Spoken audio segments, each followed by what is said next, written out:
Hi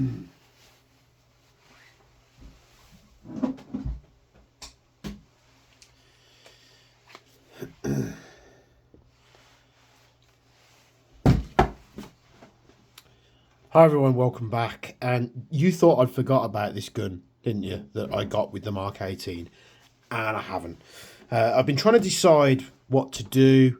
I could, like I said in the last TK.45 video, I could slap a gate tighten and probably like a brushless motor or something like that. But we're not going to do that.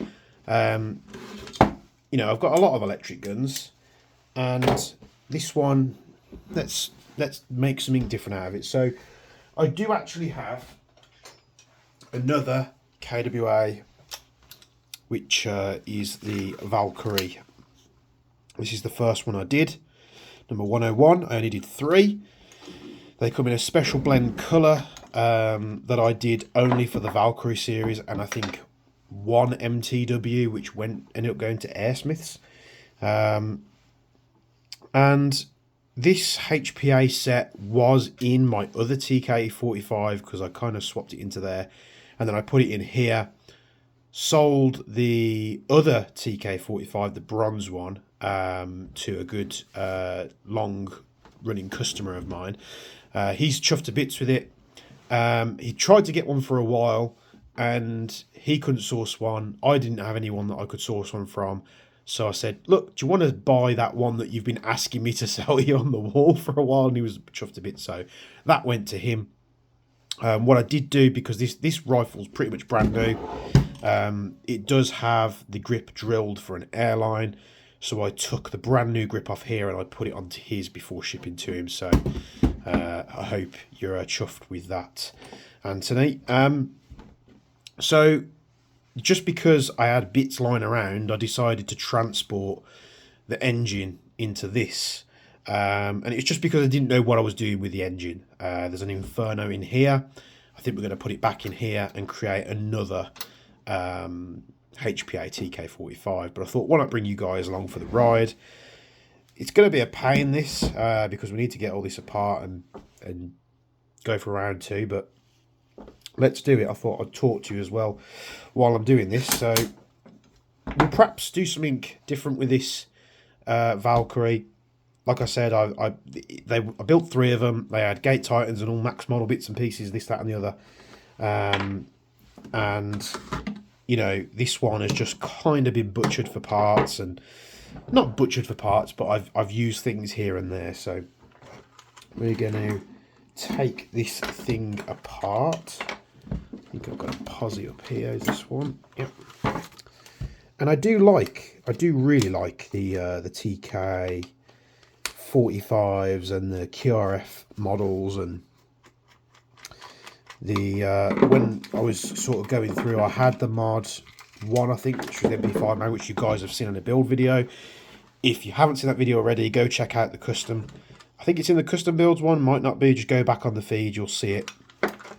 And you'll see what I did special with that.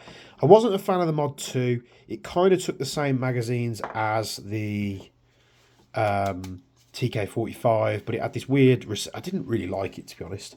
But the mod 3, I did, because it ran like an MP9 style mag, and this obviously doesn't have anything going on here because it has an engine in it. So let's get...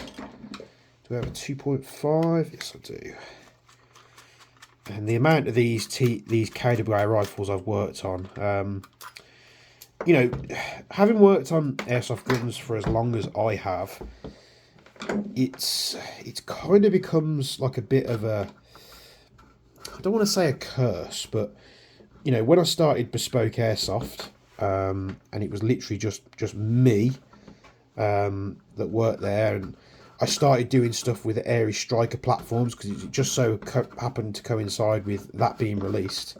I ended up getting a name for myself for working on the Strikers, which, benefited me a lot. We did a lot with the Airy Striker platform. But it kind of ties you with that brush that you sort of specialise in the one platform.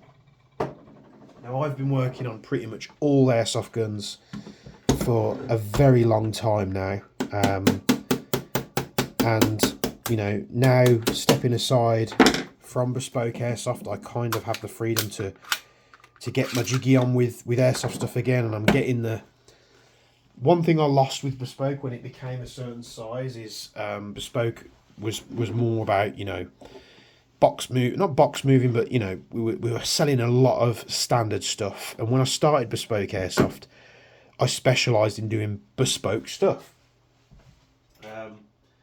And when I was still involved with bespoke airsoft, of course, I started Jaeger Precision because I missed that niche, you know, doing custom one-off builds, doing things that no one had done before.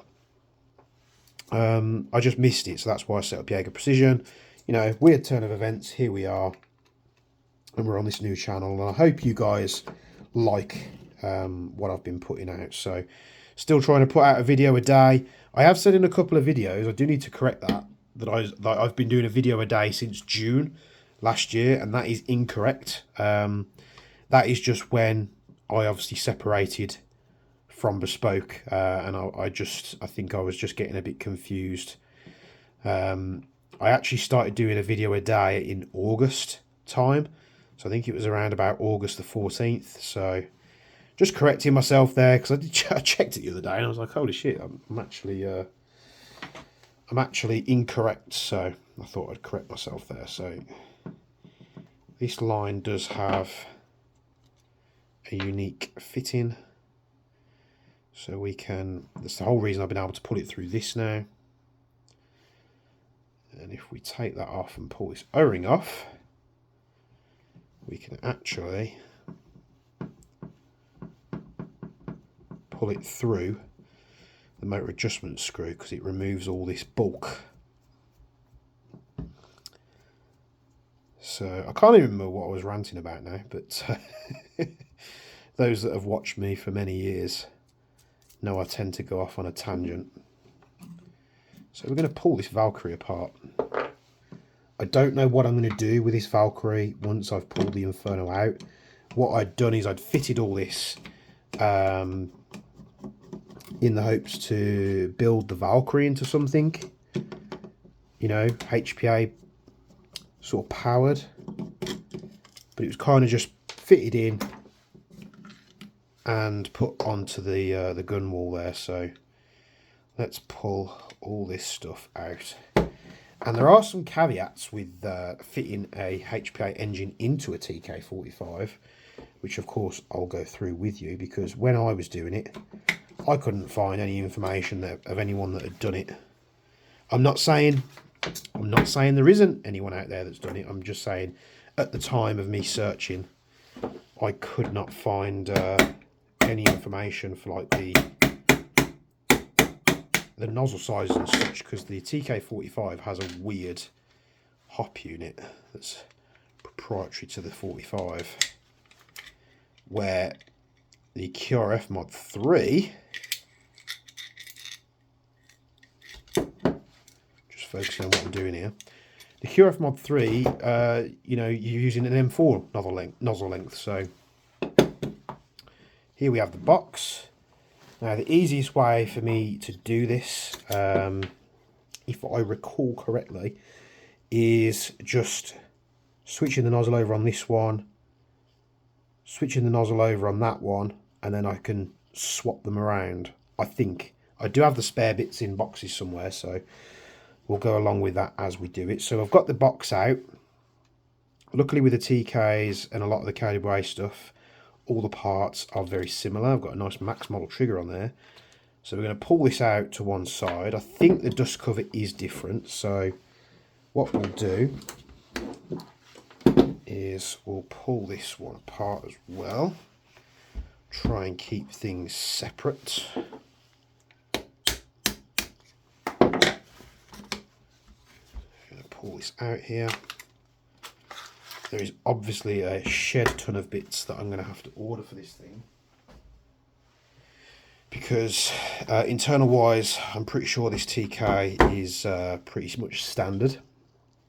So you'll see there's a difference in the dust covers. This one's longer and has a slightly different design to it, so we'll have to switch those over. I think the charging handles are pretty much the same, but we do have a nice stock on the TK.45. They usually come with like a little stubby end. So we'll pull this out here. I'm just going to pull the stock off, much like the other one. So TK.45 bits I'll put up the top here. And with this one, obviously, it is an AEG, so we pop that out and it comes with the spring guide and the spring. Very much the same. We want a 2.5mm Allen key to remove the sling point here. And, you know, credit where credit is due. I'm sure there's probably people out there that would disagree with me, but KWA just, they have their issues, which I've been very vocal about before, you know, fitting shitty hot rubbers and having piston heads that have no porting on so that they get bad compression. I do actually have a couple of KWAs that have come in from a friend of mine for servicing. But apart from that, they really do know how to build a gearbox. They do a good job of it. So credit where credit is due. This screw here on the TK is a 2mm. We've got 2 on the receiver each side, which is a 2.5.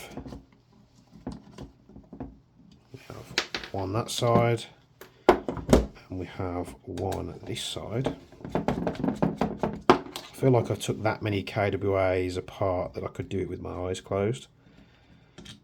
But yeah, that's the point I was getting on. Getting sort of a name and being attached to a certain line, shall we say, of guns. 2mm on the back of this one, not a 1.5.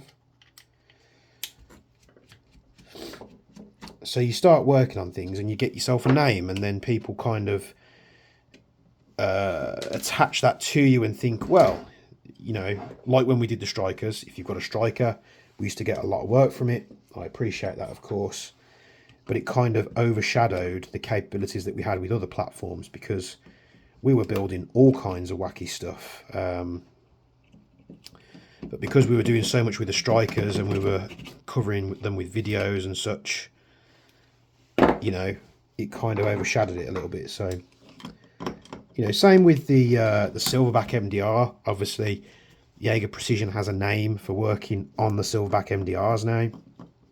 I've worked on an absolute shed ton of Tokimura gas blowbacks. I got a name for myself years ago working on PTWs and the clones, which was the PTWs, the CTWs, the DTWs, and the STWs. So you've got Celsius, G&D, and A and K, everything I was working on. And then more recently, doing videos on the AAP pistol as well. It's just like you get bombarded with that line of products. So I suppose I'm just trying to tell people that I can work on pretty much anything, and have done for a very long time. So we tap that out. We want to tap this pin out here. We might be able to push it out. Just give it a little nudge. And we can extract. Don't want to lose that bolt. Release. We can extract the gearbox. So things we're going to have to transport. We're going to have to transport the dust cover. So I think it's a 1.3. Yeah, 1.3mm Allen key. We'll take this little screw, this countersunk screw, off the charging handle. We'll do TK bits on the top there. And we'll do the Valkyrie bits to my right. Pop that off there. This enables us to remove charging handle. And what I'm going to do, I'm going to pull that off there like so. We'll pull the charging handle off this one. They are the same charging handles, it's just the dust cover that's different. This probably is going to be a slightly longer video, so hopefully you can keep watching. YouTube likes to do that. So this is the gearbox that's going to end up going back into the Valkyrie. We need to change the nozzle on that, so we'll do that in due course. We pull this one down, and we actually have Torx bits. I think it's a T9 or a T10, sorry, not a T9. That is correct. We have a T10. Yeah, they really are solid gearboxes, these Codaway gearboxes. 2.5 gearbox. I really do like them. So I'm going to pull these T10s out. All the screws have a little locking washer on there, so we'll try to keep those. They do like to sit in the gearbox casing, so you can just use a tool or you can use the screw itself to pull them. They're like a little split washer.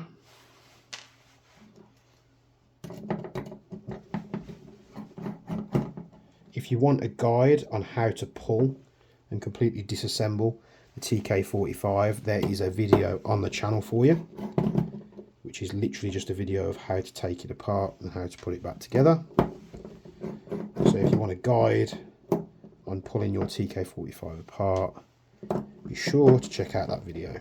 So I'm going to pull these bits out here. We can split the casing. We're going to keep the engine in this casing, and you'll see how I've routed everything. It's pretty straightforward. There's loads of space in there for the wires and everything else, but the thing that we need to change on the engine is we need to change the nozzle. Now this is an M4 nozzle, and if you are fitting an engine into your KWA TK.45c or the bigger one, you need to be running an AK nozzle. And I've ran and tested this, and this is the correct nozzle to use.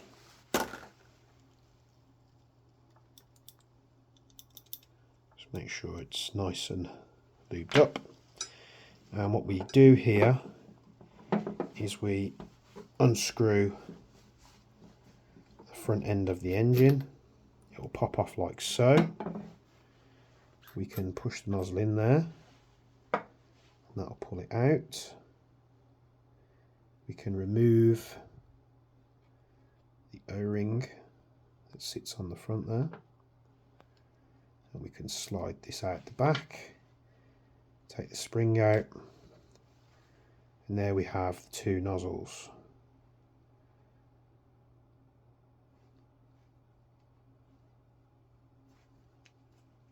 So this is the M4 nozzle, and this is the AK nozzle. So the M4 one, let's set that to one side so we don't get confused. And we can pop this into position here. What we'll do while it's open is put a bit of lube on. I did have a pen, a one pen, when I was building that AAP the other day, but what did I do with it? There it is. We can pop the O-ring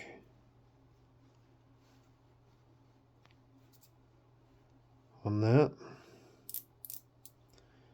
and this is the one is perfect to use with your engines.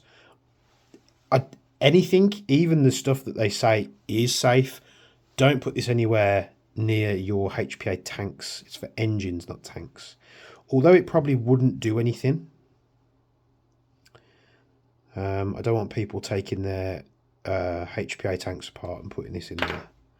You have been warned, it's not designed for that. So we'll pop that on there. We can pop this back on.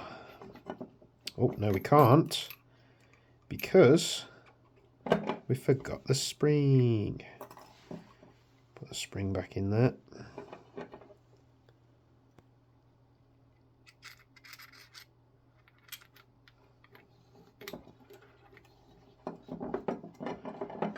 Screw this together, and that can go back in. I think the difference is only like very negligible with the nozzle sizes, but this is the nozzle that you want to fit, and we can place the casing back on. This is how nice and easy HPA is to work on.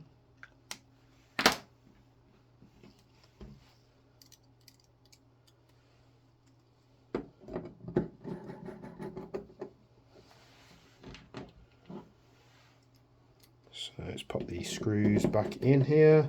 I'll try and get this part of the series of videos done as quick as possible. So we put all these screws back in. And I know what some of you are probably thinking, didn't you build like a really expensive HPA SMG not long ago? And yes, you are correct. I just think I've got the engine. I can then pretty much do anything I want in terms of how I want to run it, whether I run it like maybe a slightly quicker rate of fire because it is an SMG, or whether I want to slow it down. I have all that adaptability built into the way the engine works, and we can customize it. Increase the airflow, decrease the airflow, power setting that is going to be really easy. If we were doing an AEG build and we were doing motors, piston heads, you know, MOSFETs, I already have this. That would be a massive expense to carry that out. So we have the TK.45 dust cover here, and the charging handle.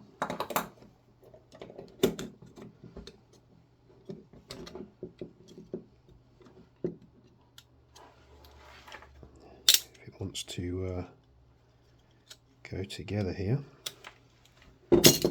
Why aren't you doing what I want you to do? I think it just jumped out, so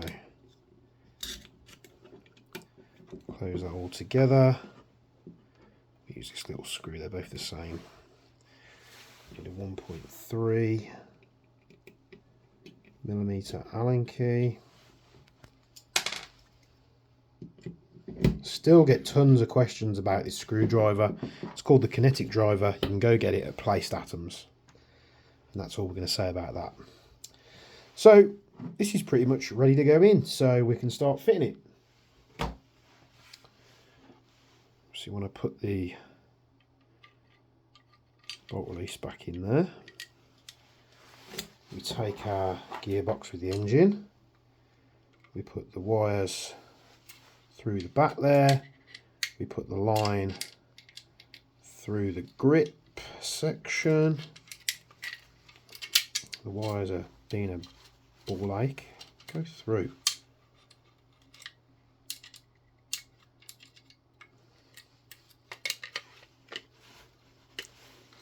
Pull that through like that.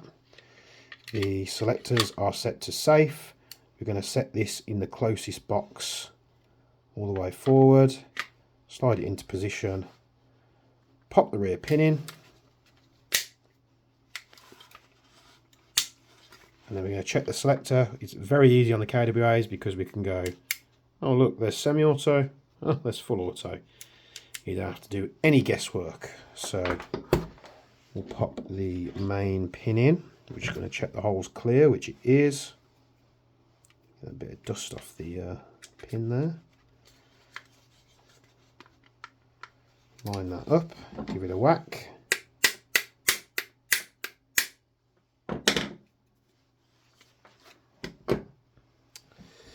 going to pop the grip on. This is all really easy because we aren't going to mess about with any motor tension or anything like that.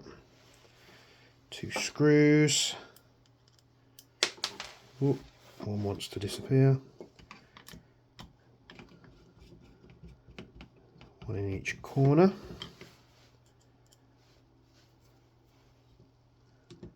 One and 2. Dead easy. We can take the motor plate, which I'm just going to use the pre-existing drilled hole. Now, when I originally did the TK.45, I didn't know this came apart, so I drilled the hole to put the fitment through. In hindsight, I should have just put it through and took the line apart, but it doesn't matter at all. And even with this hole, if I ever wanted to put it back to electric, it's very easy to do. It doesn't hinder it any which way at all. 2.5 Allen key. We're going to put these 2 screws in first. 1 and 2. I'm going to switch to a 2mm Allen key. I'm going to pop the one in the back first.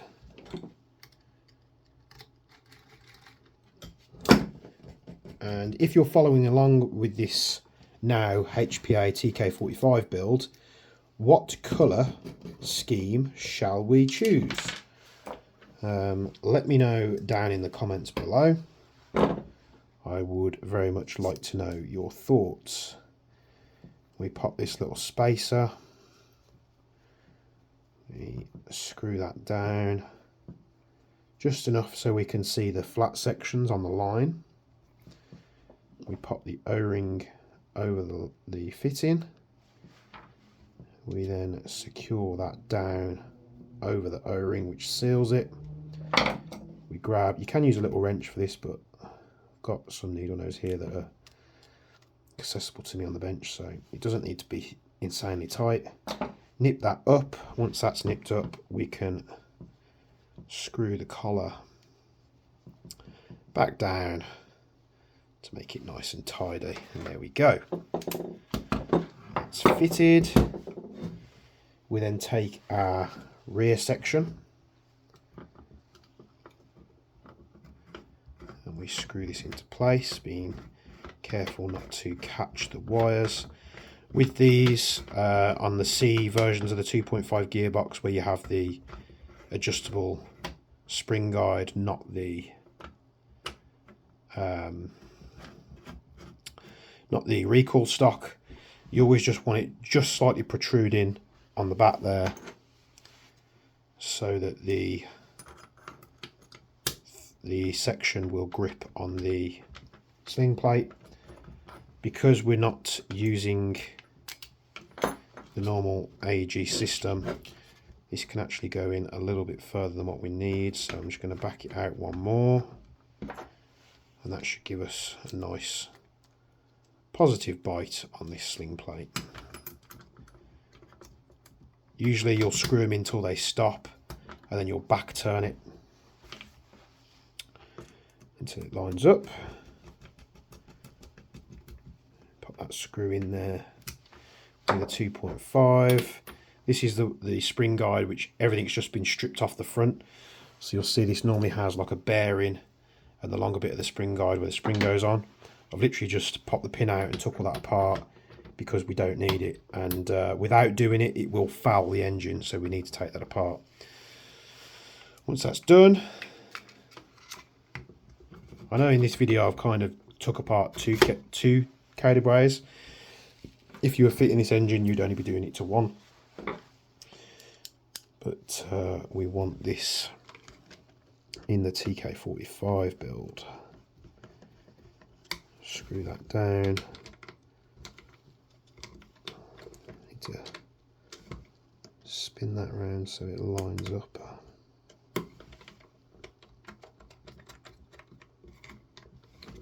Like so. See in the little groove there. And then we can tighten that up.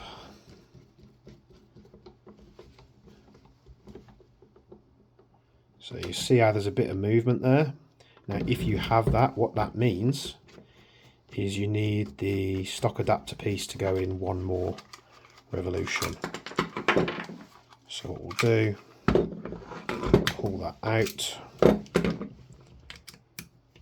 we'll loosen this off. I did think I'd backed it out too far, so put one rotation in that, tighten that back up, repeat the process, put it back on.